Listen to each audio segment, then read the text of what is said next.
Wonder Woman will support 60 frames across home platforms. Wonder Woman is one of DC's most popular characters, and the character will finally be getting a solo game. Developed by Monolith Productions, the studio behind the revolutionary Nemesis system, in the Middle-earth games Shadow of War and Shadow of Mordor. Although the game has remained a mystery since its announcement in 2021, a reliable leaker claims that Wonder Woman currently runs at 30 frames per second, and that Monolith Productions aims to offer a 60 frames per second performance mode, which is very important given that games like Gotham Nights Redfall received criticism because it only supported 30 frames per second. During a recent episode of the Xbox Era podcast, Nick Baker revealed a few details about Wonder Woman and confirmed that 60 frames per second is a top priority for the studio.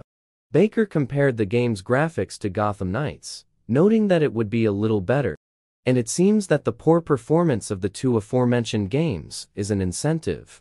for Monolith Productions to present its game with a better performance than them. It is true that Gotham Knights provided 60 frames per second on the computer, but it suffered from intermittent performance, so we hope that the superhero game will avoid these problems. And it seems that Monolith Productions is keen to provide a performance worthy of the level of AAA games, especially since Wonder Woman is not a common character in the gaming industry. Finally, the leaker revealed that the game will introduce loot collecting mechanics similar to the game God of War, including pieces of armor such as shoes for Diana, and the navigation system will also be somewhat promising,